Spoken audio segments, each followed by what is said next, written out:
And coming up next, Business Report producer David Weir talks with Boca Raton College planning expert J.J. Greene, who heads up a very successful company called Dugaris, which advises parents and students alike on college solutions. Dave asked J.J. what his company was all about. Well, our company is Duceris, which is from the Latin root ducere, to lead or guide. And we work with students and families preparing them for college, the students academically and the parents financially. I got you. Financially, with so the college tuition today is just going out of sight. It's outrageous, some of the tabs that these schools are charging. And what's your comment on that? Well, education is expensive. Outrageous, as you said, is being kind. Most families really cannot afford the best education out there. I got you. I've often wondered, okay, is it $50,000 or $60,000 a year at Harvard? Is that any better education than going to the University of Florida for maybe $5,000 or $6,000 a year? Or more? Well, and I was going to say the state schools, believe it or not, now, David, are at least $20,000 a year, and our elite schools are $65,000 a year. But it's an investment. It's an investment in our kids and our children and in their future. It depends what that investment is going to return.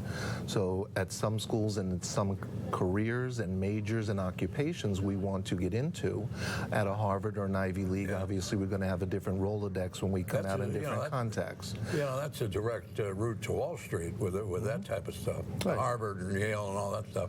And if you're going to make a $250,000 investment, you want to make sure that return is there, that we're coming out with a career that is equal to that.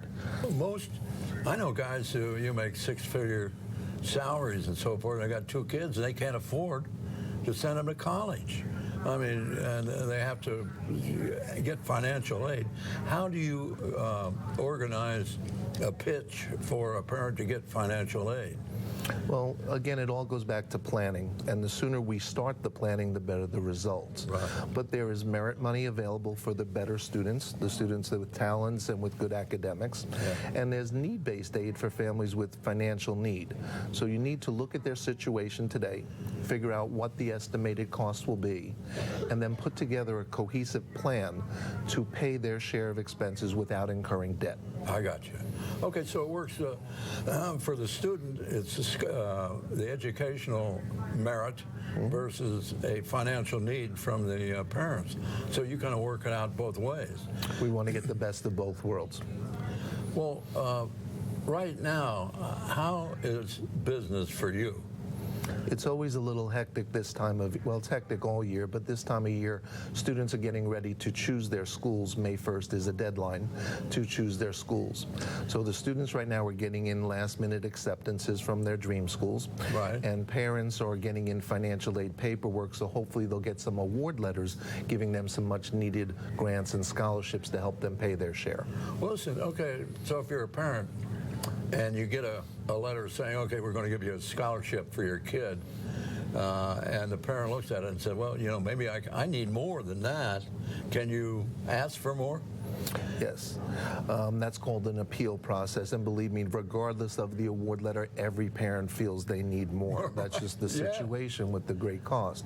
But there's an appeal process, and we appeal for the right reasons, and you have to do that in April prior to the May 1st deadline. Right. And you would appeal for changes in financial ability to pay, for instance, medical bills, divorce, loss of employment.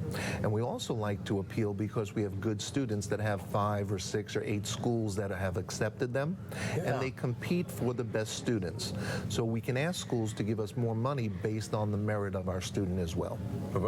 For grades, good grades, really good counts grades, a lot. Community service, other things that they do that make them coveted. How about athletic scholarships? Do you get involved in that? We do. Those are they're not a huge part of the pie because there's so many more athletics available today than there was when we went to school. There was the 2 or 3 major sports. Yeah, you're right. Now there's 10 or 15.